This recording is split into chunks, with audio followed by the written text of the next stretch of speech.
ሞታ ለማርያም ያስብ ለሁሉ የማርያም ሞት ለሁሉ ያስደንቃል በሚል ርዕስ ነው የምንማረው።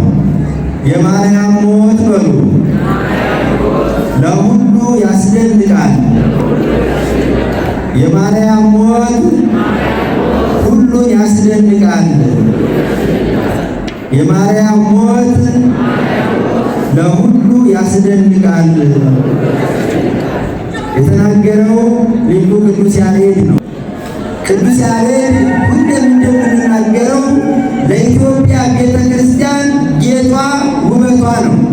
አባ ጊዮርጊስና ቅዱስ ያሬድ የኢትዮጵያን ቤተ ክርስቲያን ከዓለም አሃት አብያተ ክርስቲያናት የሚለዩት ጌጦቿ ሁለቱ ናቸው። ዲዳ አንደበቴ ያመሰግንሻል፣ አንቺን ለማመስገን የኔ አንደበት የቀና አይደለም እያለ ስለ ነገረ ማርያም በሰፊው ከተናገሩ ኦርቶዶክሳውያን ቅዱሳን ሊቃውንት መካከል አንዱ ቅዱስ ያሬድ ነው።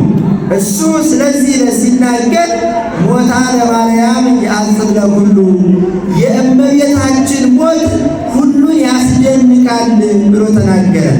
ሞት የምንለው በሁለት መንገድ ኦርቶዶክሳውያን ሊቃውንት ተርጉሞ ያስተምሩታል። አንደኛው ሞት የሚባለው ሞታ ለነፍስ ርሂቅም እግዚአብሔር፣ የነፍስ ሞቷ ከእግዚአብሔር መለየቷ ነው ተብሎ የተነገረው ሁላችን ብዙዎቻችን የሞት ነው ሞት ነው። ነፍሱ ከእግዚአብሔር የተለየችበት ሰው እርሱ የሞተ ይባላል። ሰውየው በሕይወተ ሥጋ ያለ ይመስለዋል።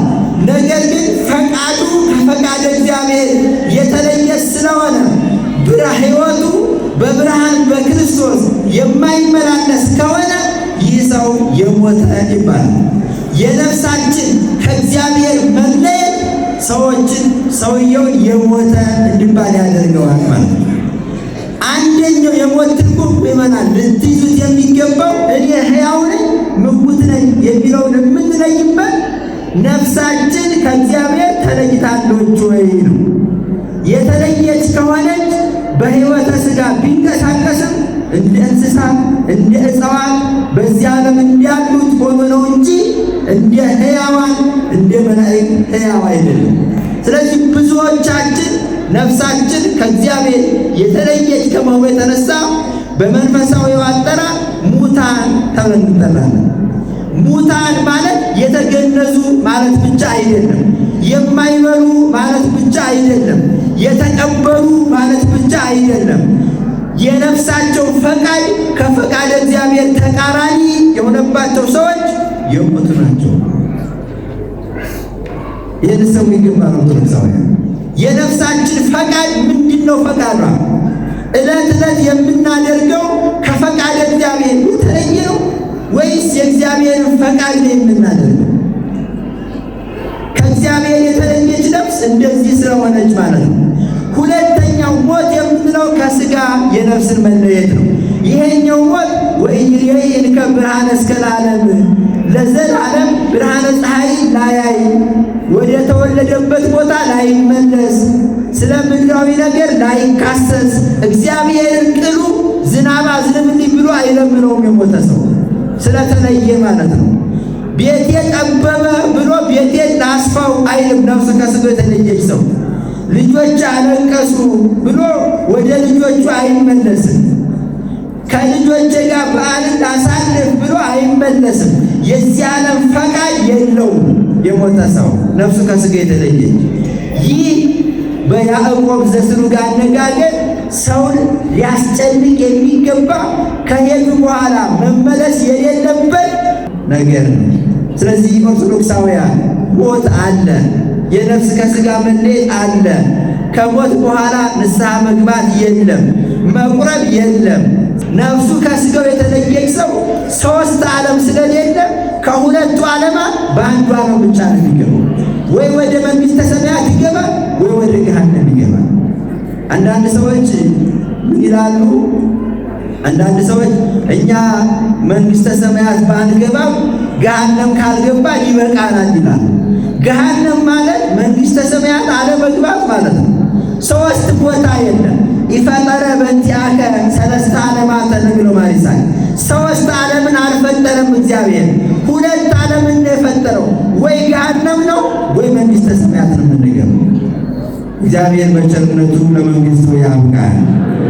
ያኛው ገሃነም የሚባለው ዓለም ትሉ የማያንቀላፋበት ጌታ እንደነገረ እሳቱ የማይጠፋበት ከገቡ የማይወጡበት ነፍሳት የነገሥታቱ ነፍስ የመኳንንቱ ነፍስ ዛሬ ከፋቸው የሚኖሩ የባለጸጎቹ ነፍስ ገሃነም ሆነው ምነው በዚህ ዓለም ድሃ ሆነን በኖር ኖሮ ይላል። ጌታም በወንጌል እንዲህ ብሎ ተናግሯል። በዚህ ዓለም ሁለት ዓይን ኖሮ በገሃነም ከምትኖር በወዳኛው ዓለም በዚህ ዓለም አንድ ዓይን ኖሮ በወዳኛው ዓለም በመንግሥተ ሰማያት ብትኖር ይሻላል ያለው ይሄን ነው። በዚህ ዓለም አካለ ጎደሎ ሆኖ መኖር በገሃነም ከመኖር ጋር አይነጻጸርም። የዚህ ዓለም ሕመም ጊዜያዊ ነው። የዚህ ዓለም መቸገር መራብ ጊዜያዊ ነው። አስተውሉ ክርስቲያኖች፣ አልዓዛር የሚባል ድሃ ነበር። የተወሰነ ጊዜ ተራበ። ኋላ ግን ለዘላለም መራብ በሌለበት በመንግሥተ ሰማያት ቅዱሳን መላእክት ወስደው አኖሩት። በዚህ ዓለም የወደደውን የሚያደርግ ነው የሚባል ባለጸጋ ነበር። ሀብቱ አለፈ፣ ጤናውም አለፈ፣ ዕድሜው አለቀ፣ ሞተ። በወዳኛው ዓለም ለዘላለም ሲራብ ሲጠማ በሚኖርበት በገሃነም ወደቀ። ስለዚህ የነፍሳችን ከሥጋችን መለየት ሳይደርስ በዚያኛው ዓለም በክብር ሊያኖረን የሚችለውን ሥራ ልንሰራ ይገባል። መቼ ነው የምንሞተው? እስኪ ልጠይቃችሁ፣ መቼ ነው የምንሞተው? እናውቃለን? ጠዋት ነው የምንሞተው? ማታ ነው የምንሞተው? ሞት እንግዳ ነው፣ ድንገት ነው የሚመጣው። ከመጣ በኋላ ቆይ ልጄ ልሰናበት፣ ቆይ አባቴ ልሰናበት፣ ቆይ እንደዚህ ላድርግ ማለት አለ። ስለዚህ ሞት የምንለው ይሄንን ነው። ይሄ ለሁሉም የተሰራ ነው። እኔ የገሌ ጎሳ ስለሆንኩ ይቀርልኛል አንልም። እኔ ቋንቋዬ ይሄ ስለሆነ ሞት አያገኘኝም አይባልም። የተማረውን ይወስዳል፣ ያልተማረውን ይወስዳል። ረሃብተኛው ይሞታል፣ ጥጋበኛው ይሞታል፣ ጤነኛው ይሞታል፣ ሕመምተኛው ይሞታል፣ ሕፃኑ ይሄዳል፣ ሽማግሌው ይሄዳል፣ ሴቱን ወንዱን ሞት የማያዳላ እውነተኛ መምህር መጽሐፍ ሲናገር ሲም እግዚኦ መምህረ ሕግ ላይ ሊሆኑ ይላል። የሕግ መምህር ሞትን በክፉ ሰዎች ላይ አምጣባቸው ይላል። ሞትን መምህር ይለዋል። መምህር አያዳላም፣ ሞትም አያዳላም። ንጉሡን ከደው ጋር እኩል ይወስዳል፣ ባለጸጋውን ከደው ጋር እኩል ይወስዳል። ስለዚህ ሞት ሳይመጣ እንዘጋጅ። የእናታችን የድንግል ማርያም ሞት ለሰው ሁሉ ይደንቃል ያለው ቅዱስ ያሬድ ኢየሱስ ክርስቶስ ከድንግል ማርያም በሥጋ የተገኘ ነው። ኢየሱስ ማለት መድኃኒት ማለት ነው። መድኃኒትነቱ አንድ አካል በመሆን በሥጋው የሚበላ በአምላክነቱ ደግሞ የሚያድን ነው። ይሄ መድኃኒት ከእሷ ተገኝቶ ሞትን ያጠፋ ኢየሱስ ክርስቶስ የተገኘባት የአብ የወልድ የመንፈስ ቅዱስ ከተማ የኪሩቤል ዙፋናቸው የዙፋናቸው ዙፋን ሰማያት በውስጧ የተዘረጉባት ሰማይና ምድር ዓለም ያደረጓት ድንግል ማርያም ሞታ ለማርያም ያጽብ ለኩሉ። ይህ እንዴት ሆነ ይላል። ይህ እንዴት ሆነ? የሞት መውጊያ ከእርሷ የተገኘ ድንግል ማርያም እንዴት ሞተች? የሚደንቀው ይሄ ነው። ሙከበሩ 12ቱ ሐዋርያት እናቱ ድንግል ማርያም በምታርፍበት ቀን ከያሉበት ሀገር በደመና ተጭነው በቅጽበት ወደ ድንግል ማርያም ተሰበሰቡ ይላል። ጌታችን ኢየሱስ ክርስቶስም ጊዜ ዕረፍታ ለማርያም ወረደ ወልድ እንዲበልልና እያሉ ሊቃውንት ሲያመሰግኑበት እንደነበረው በምታርፍበት ጊዜ ከሰማይ እልፍ አእላፍ መላእክትን አስከትሎ በግርማ በእርሷ ሥጋ እርሷ ወዳለችበት ወደ ጎልጎታ በዛሬው ዕለት ኢየሱስ ክርስቶስ ወረደ። ከጌቴሴማኒ ደናግሉ ንጹሐኑ ወደ እናታቸው ወደ ድንግል ማርያም መጡ ይላል። ልጇ እሷን ሊወስድ መጣ። ደናግሉ ሊሰናበቱ መጡ። ቅዱሳን ሐዋርያት ሥጋዋን ሊገድሉ ተሰበሰቡ። ክርስቲያን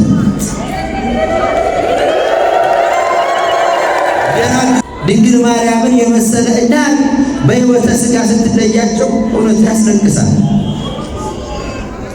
የለመነችውን የማታጣ ሰማይና ምድር የማይወስኑት ልጇ የሆነላት ቀዳማዊ እግዚአብሔርን የወለደችው በጡቷ ያሳደገችው በጀርባዋ ያዘለችው እኛን ተገርፎ ያዳነበት ጀርባ ከሷ የተገኘ ለእኛ መራራ ሐሞት የጠጣበትን አፍ ከርሷ የወሰደ የነጻንበትን ደም ከርሷ የወሰደ እግዚአብሔር ለመዳናችን ምክንያት ያደረጋል።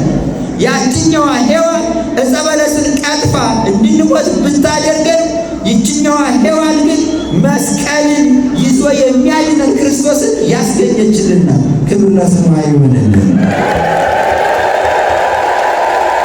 ያችኛዋ ሔዋን ከዲያብሎስ ጋር ተነጋግራ ሞትን አስገብታ ነበረ ወደ ዓለም። ይችኛዋ ሔዋን ከመልአኩ ከቅዱስ ገብርኤል ጋር ተነጋግራ ሞትን ከዓለም ያስወገደች ንጽሕት ሁለተኛ ሔዋን ልዩ ሔዋን ናት። ክብር ለስሙ ይሁንልን።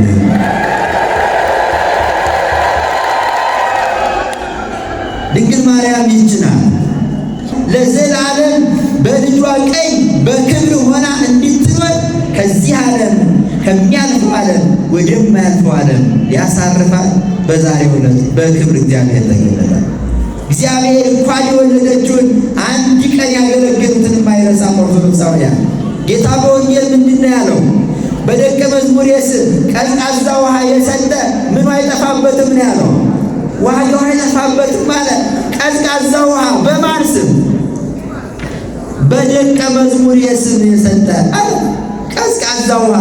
ድንግል ማርያም ለእግዚአብሔር ምንድን ነው የሰጠችው?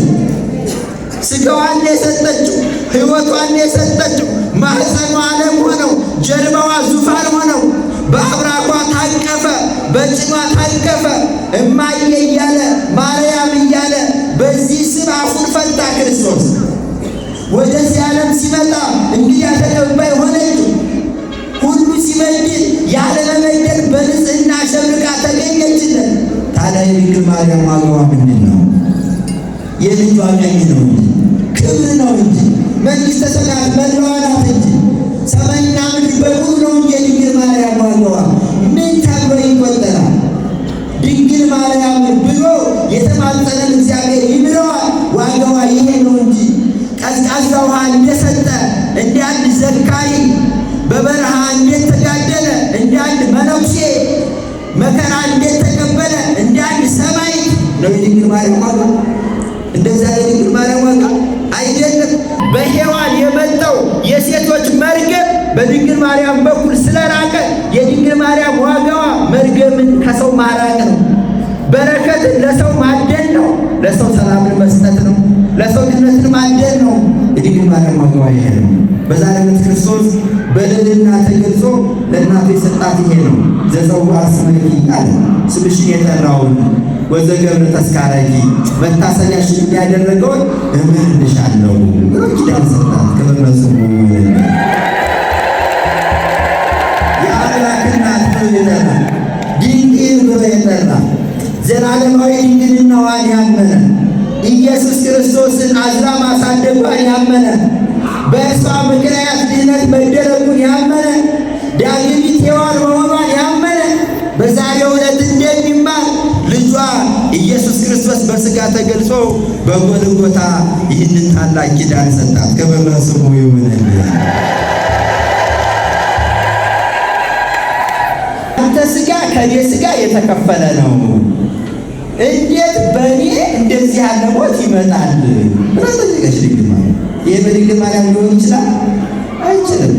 ድንግል ማርያም ቀዳሚት ሔዋን፣ የመጀመሪያዋ ሔዋን ማለት በሰውነቷ ፈሳሽ የሌለባት በግድ የማትራብ የማትታመም ማለት ነው የመጀመሪያዋ ሔዋን። ስለዚህ ድንግል ማርያም ሞተች ስንል አካሏ ንጹሕ ነው። በሕይወተ ሥጋ ስትኖር አንቲዮ ሥጋሃ የምንለው አካላዊ ቃል እናቱን ጠብቋታል። ከምን? ከሴቶች ልማድ። ሴት ነች፣ እንደ ሴቶች ልማድ የለባትም። ሰው ነች፣ እንደ ሰው መዝረክረክ የለባትም። ከአካል የሚወጣ መታጠብ፣ መሽተት ይሄ የለባትም። በእናታችን በድንግል ማርያም ይህ አይነገርም። ክብር ለስሟ ይሁንልን። ድንግል ማርያም በገነት አዳም ከመበደሉ በፊት የነበረውን ሥጋ የያዘች ነች። አዳም ከመበደሉ በፊት በግድ መራብ የለበትም።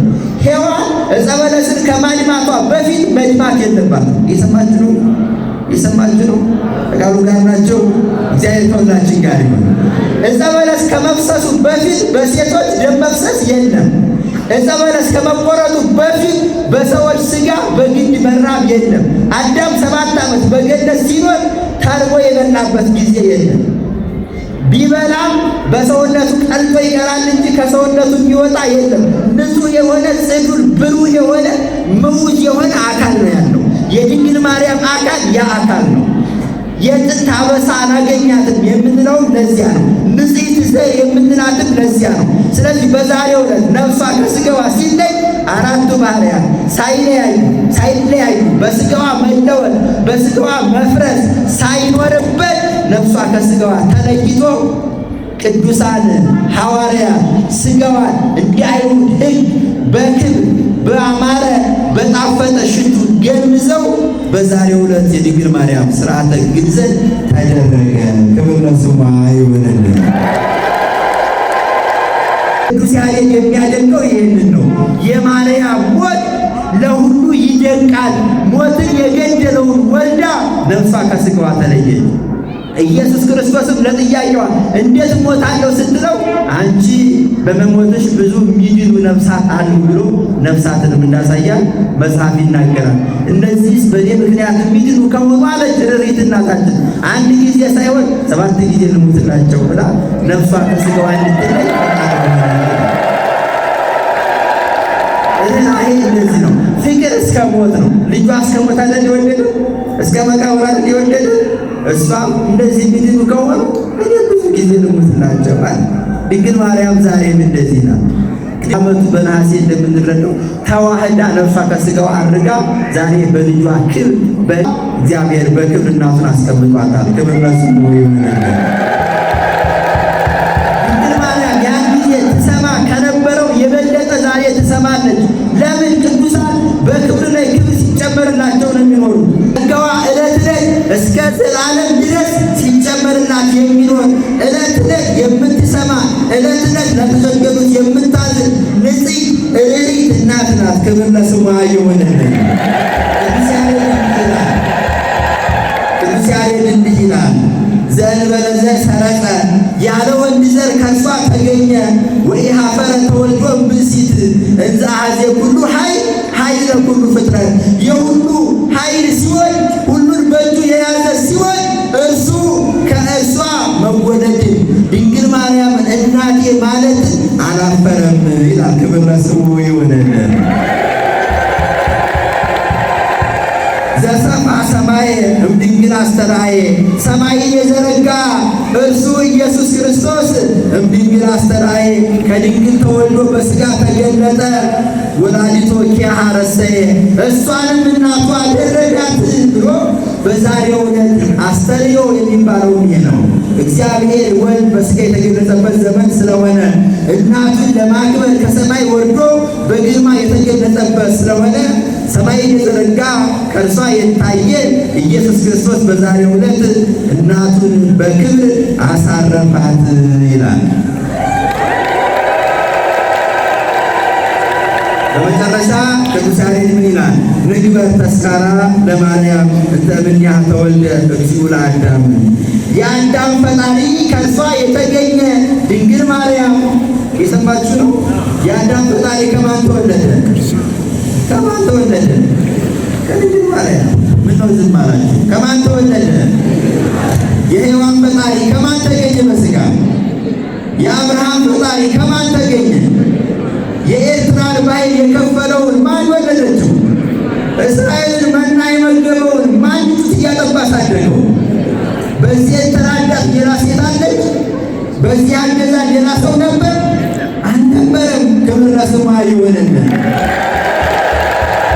ስለዚህ ያለ ቅዱስ ያሬድ የአዳም ፈጣሪ የአዳም ጌታ ከእርሷ የተወለደ ድንግል ማርያም የድንግል ማርያምን መታሰቢያ እናድርግ። የዕረፍቷን መታሰቢያ የእሷን መታሰቢያ እናድርግ። እሷን ስናስብ እሷ ጀርባዋ የእግዚአብሔር ዙፋኑ ነው። ማኅፀኗ የእግዚአብሔር ዓለሙ ነው። ጡቷ የእግዚአብሔር ወልድ አሳዳጊ ነው። እጆቿ እግዚአብሔርን ያቀፉ ናቸው። አፏ እግዚአብሔርን የሳመ ነው። ስለዚህ ድንግል ማርያም ስናከብር ማንን እናከብራለን? ኦርቶዶክሳውያን ማንን እናከብራለን? ክብር ለስሙ ይሆንልን። መታሰቢያ የሚደረግበት ነው። የእረፍቷ መታሰቢያ ቃል ኪዳን የተቀበለችበት መታሰቢያ። መቃብሯን ስናስብ ክብሯን እናስባለን፣ ትንሣኤዋን እናስባለን። እድገቷን ስናስብ እግዚአብሔር ያከበሩትን እግዚአብሔር የተገዙለትን እንዴት እንደሚያከብር እናስባለን። ይህ ዕለት መታሰቢያዋ ነው። ዕለቱን ደግሞ እያከበርን ያለነው በደብረ ምጥማቅ ጻድቃኔ ማርያም ገዳም።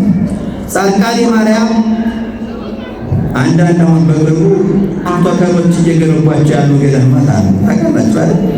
ቲክቶከሮች ብዙ ገዳማት ገንብተዋል። ቲክቶክ ሲጠፋ ሊጠፉ የሚችሉ ማለት ታሪክ የሌላቸው ቀድሞ የማይታወቁ እንዲሁ የከተማ ሰው የሚወዱን እያጠኑ ማለት በሳይኮሎጂ ሰው ምን ይወዳል እያሉ እንዲሆነ ዛፍ ላይ ተገለጸች። አያችሁ ይላል ማለት ነው። አስቸጋሪ ነው። አሁን በቤታችን ዛፍ ላይ ምን ይባላል? ስለዚህ አስፋልት ላይ ተገለጠ። የቲክቶከሮች ገዳም እየተፈጠረ የቲክቶከሮች ደብር እየተፈጠረ ደብረ ምጥማቅ ጻድቃኔ ማርያም እግዚአብሔር በረድኤት ይጎበኛል። ንጉሡ አፄ ይኩኖ አምላክ የመሰረቷት ገዳም ዘራ ያዕቆብ ብሉያትን አዲሳት ላይ ደብረ ምጥማቅ የኢትዮጵያ ሊቃውንት ሥርዓትን የሰሩባት ቦታ ነች። ተአምረ ማርያም የተረጎሙባት ቦታ ነች ደብረ ምጥማቅ ጻድቃኔ ማርያም። አፄ ዘርዓ ያዕቆብ ዋሻ ሆነው ሲጸልዩ እመቤታችን ምን አለቻቸው? ካንተ በኋላ ክፉ ንጉሥ ይመጣል፣ ስለዚህ የኢትዮጵያን ቅርስ ሰብስበህ አለቻቸው። የሰማችሁ ኦርቶዶክሳውያን፣ አፄ ዘርዓ ያዕቆብ እታች ዋሻ ሆነው ሲጸልዩ ድንግል ማርያም ተገልጻ ምን አለቻቸው? ካንተ በኋላ ክፉ ንጉሥ ይመጣል፣ ስለዚህ የቤተ መንግሥቱን የቤተ ክህነቱን ንዋየ ቅድሳት የከበረ ዕቃ ታቦታቱን ጽላቱን አምጥተህ ከዚህ አስቀምጣለች። የሰማችሁ አፄ ዘርዓ ያዕቆብ አሰቡ። ከሳቸው በኋላ ሀገር የሚያወድም ክፉ ንጉሥ እንደሚመጣ ተነግሯቸው ስለነበር የቤተ መንግሥቱን የቤተ ክህነቱን የከበረ ዕቃ ሰብስበው ደብረ ምጥማቅ ጻድቃኔ ማርያም ይዘው መጥተው እታች ዋሻው ውስጥ ደበቁት። ከዚህ የተነሳ ስውሯ ጽላት ይባላል። ጽላቱን አፄ ዘርዓ ያዕቆብ የሰወሩበት ታሪክ ነው። ታሪኩ ይሄ ነው። ደብረ ምጥማቅ ቲክቶከሮች የገነቧት ገዳም አይደለች። እግዚአብሔር በምሕረት የሚገለጽባት ገዳም፣ እመቤታችን ዕለት ዕለት ማዳኗን የምትገልጽበት ስፍራ ደብረ ምጥማቅ ጻድቃኔ ማርያም ነው። ብዙ መካኖች ባለ ልጅ የሆኑበት ቦታ ነው። የፈውስ ቦታ ነው። መካነ ራእይ ነች ደብረ ምጥማቅ። እግዚአብሔር ራእይ የሚገልጽባት ቦታ ነች። ሳናፍር፣ ሳንሸማቀቅ፣ ሳንጨምር፣ ሳንቀንስ እውነቱን እንናገር በዚያ ይሄ እግዚአብሔር ስፍራ ነው። ይሄ ያዕቆብ ያየው የእግዚአብሔር መሰላል የተተከለበት መላእክት የሚወጡባት የሚወርዱባት የብዙዎች ጸሎት የሚያድርግባት የከበረ እግዚአብሔር ብርሃነ መለኮቱን የገለጸው በታቦር ነው። በሌላ ተራራ አልገለጸም። ለሙሴ ራሱ የገለጸለት በሲና ነው። በሌላ ተራራ አልገለጸለትም። ከቦታም ቦታ ይበልጣል፣ ከተራራም ተራራ ይበልጣል። ደሙን ያፈሰሰው በቀራንዮ ነው። በሌላ ቦታ አላፈሰሰም። እንደዚሁም ሁሉ ከሌሎች ገዳማት ያከበራል፣ ልዩ ሀብት የሰጣል። ጻድቃኔ ቅድስት ድንግል ማርያም የከበረች ጥንታዊ ባለ ታሪክ ገዳም ናት። በረከቷ በሁላችሁ ይደርባችሁ። የማርያም ለሁሉ ይደንቃል። ወስብሐት ለእግዚአብሔር።